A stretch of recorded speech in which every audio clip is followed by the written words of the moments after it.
জীৱনত জীয়াই থাকিবৰ কাৰণে কৰ্ম কৰিবৰ কাৰণে আগুৱাই যাবৰ কাৰণে বহুত লাগিব অদম্য সাহস যি সাহসে আপোনাক এদিনাখন টকা খৰচ কৰা আনিবলৈ আপোনাক সক্ষম কৰাব এই পূৰ্ণিমা চিনা এটা কৰিলে মাত্ৰ এটা কৰিলে কেৱল মাত্ৰ তেওঁৰ মানসিক শক্তি ভিতৰত থকা অদম্য সাহসেৰে তেওঁ এটা পিছত গৈ মাউণ্টেনিং কৰি গৈ তেওঁ ভাৰতৰ পতাকা উৰুৱাই দিলে পূৰ্ণিমা সিন্হাই পূৰ্ণিমা সিন্হাৰ নাম শুনিছে কোনোবাই পূৰ্ণিমা সিন্হাৰ নাম শুনিছে পূৰ্ণিমা সিন্হা কিন্তু ছোৱালী মানুহ আছিল হয় নাই এটা নেশ্যনেল ভলীবল প্লেয়াৰ আছে পূৰ্ণিমা সিন্হা 2011 চনত দিল্লী খেলিবলৈ গৈছিলে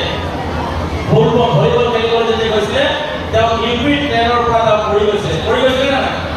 ট্ৰেইনৰ পৰা পৰি যোৱাৰ পিছত তেওঁ ভৰি দুটা কি হৈছিলে ভৰি এটা ভাঙি ছিগি গৈছিলে এটা ভৰি ক্ষত বিকল হৈছিলে না গোটেই ৰাতিটো ট্ৰেইনৰ ওপৰতে তেওঁ পৰি আছিলে তেওঁ ট্ৰেইনে কাম কৰি আছিলে দেখাই কাম কৰিব নাই তেওঁৰ চিন্তা আছিল মই জীয়াই থাকিম নাই মই কোনোবাই উঠাবলৈ নাই ৰাতিপুৱা পদযাত্ৰা কৰা মানুহখিনি যেতিয়া দেখিছিল ছোৱালী এজনী পৰি আছে সেই ছোৱালীজনী জীয়াই আছে ওচৰতে চাইছে ছোৱালীজনী জীয়াই আছে ইউপিৰে ব্ৰেইন নামৰ কোনোবা ঠাইত তেওঁলোকক চিকিৎসা কৰিবৰ কাৰণে লৈ যোৱা হ'ল ডক্টৰে ক'লে যে মই ইয়াত কি ট্ৰিটমেণ্ট কৰিম তেওঁতো ধৰি আকৌ ছিগিয়ে গৈছে কেৱল ছালটোৰ লগত লাগি আছে আৰু ইয়াত চিকিৎসা ডক্টৰ নাই ইয়াত তেজ দিব লগা মানুহ নাই পূৰ্ণিমা সিন্হাই কৈছিল যি কৰিব লগা আছে আপোনালোকে মোক ইয়াতে কৰক মই জীয়াই থাকিব বিচাৰোঁ ডক্টৰ ফাৰ্মাচিষ্টে তেজ দিছে তেওঁ ভৰি কাটিছে যেতিয়া শুনিছে পূৰ্ণিমা সিন্হা এক্সিডেণ্ট হৈছে তেওঁ নেশ্যনেল প্লেয়াৰ আছিলে কাৰণে গোটেই গাঁৱত খবৰ দিয়া কৰিলে ক্ৰীড়া মন্ত্ৰালয়ৰ পৰা তেওঁ দিল্লী এইমছলৈকে লৈ যোৱা হ'ল ক্ৰীড়া মন্ত্ৰালয়ৰ ফালৰ পৰা তেওঁ দিল্লী এইমছলৈকে ট্ৰিটমেণ্ট কৰিবৰ কাৰণে যেতিয়া লৈ যোৱা হ'ল পূৰ্ণিমা সিন্হাই কি কৰিলে 25 দিন পিছত যেতিয়া তেওঁ অলপ সুস্থ হৈ উঠিব ধৰিলে তেওঁ ভৰিখন দেখিলে যে এখন ভৰি কাটি পেলাই দিয়া হৈছে প্লাষ্টিকত আমাৰ যে ভৰি লগাই দিয়ে আৰ্টিফিচিয়েল ভৰি লগাই দিয়া হৈছে আৰু তেওঁ পেপাৰ যেতিয়া কৰিব ওলাইছে ডাঙৰকৈ লিখা আছিলে চাব এফালে তেওঁৰ এটা ভৰি নাই তেওঁৰ হাত এখন এতিয়া ভাল কৰা নাই ভৰি এখন ভাল কৰা নাই সেই মুহূৰ্তত পেপাৰত যেতিয়া চাইছে যে পূৰ্ণিমা সিন্হা আত্মহত্যা কৰিবলৈ ওলাইছিলে তেতিয়া সেই ছোৱালীজনীৰ মানসিক অৱস্থা কি হ'ব এই পৰিয়ালটোৰ মানসিক অৱস্থা কি হ'ব আপোনালোকে ভাবক তথাপিও এজনী ছোৱালী হিচাপে ভাগি কৰা নাছিলে পৰিয়ালে ভাগি কৰা নাছিলে 4 মাহ ট্ৰিটমেণ্ট কৰাৰ পিছত তেওঁৰ ব্ৰেইনত সোমাই গ'লে যে নহয় মই এনেকৈ জীয়াই থাকিলে নহ'ব মই মাউণ্টেনিং কৰিব যাব লাগিব সাহস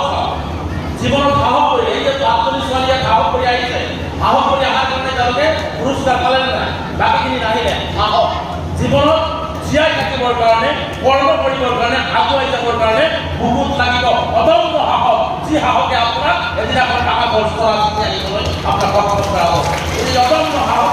থাকিব লাগিব আৰু সেই পূৰ্ণিমা সিন্হাই যেতিয়া মাউণ্টেনিং কৰিবলৈ কৈছে ডক্টৰে কৈছে ছোৱালীজনী বেমাৰী মানে পাগলী হৈ গ'ল নেকি ছোৱালীজনী মেণ্টেলি ডিষ্টাৰ্ব পালে নেকি তেওঁ পাগলৰ ডক্টৰ দেখুওৱা হ'ল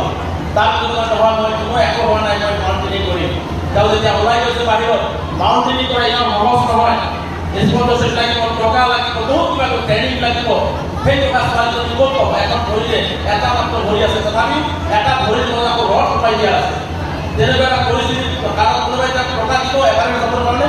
কোনে দিয়ে সেই সাহস কৰি যাওঁ 4 মাহ 6 মাহ পিছত যাওঁ যেতিয়া ট্ৰেইনিং কৰিবৰ কাৰণে যাওঁ যেতিয়া কৈছিল চেম্বাৰৰ ওচৰত তেতিয়া কৈছিলে তুমি এখন ভৰি নাই এখন ভৰিৰ লগত এতিয়াও ৰড আছে তুমি কেনেকৈ যাবা ইয়ালৈকে আহিছা তুমি এবাৰে জয় কৰিছা তুমি যে ইয়ালৈকে শিকিবৰ কাৰণে আহিছা ক'বৰ কাৰণে আহিছা তুমি এবাৰে জয় কৰিছা কৈছে নহয় মই মোৰ মৃত্যু হ'লে মই এবাৰ মাউণ্টেনিং কৰিম মোৰ লক্ষ্য এইটো আৰু মই এভাৰেষ্টত যাই ভাৰতৰ পতাকা উৰুৱাম আৰু 2013 চনত তেওঁ কষ্ট কৰি তেওঁ অসুস্থ হোৱা অৱস্থা তেওঁ গৈ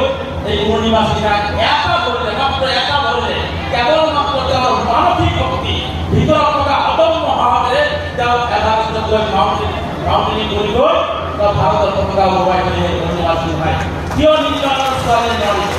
কিয় নিৰ্বাচনৰ ছোৱালীয়ে ডক্টৰ হ'ব নোৱাৰিব কিয় নিৰ্বাচনৰ ছোৱালীয়ে বৈজ্ঞানিক হ'ব নোৱাৰিব কিয় নিৰ্বাচনৰ ছোৱালীয়ে মাউণ্টেনিং কৰিব নোৱাৰিব কিয় নিৰ্বাচনৰ ছোৱালীটো দুটা ভৰি আছে হাত আছে কিয় নিৰ্বাচনৰ ছোৱালীয়ে আমাৰ লাভলীলা বৰগড়াই হ'ব নোৱাৰিব কিয় হ'ব নোৱাৰিব গতিকে চেষ্টা কৰিলে নিশ্চিতভাৱে ফলাফল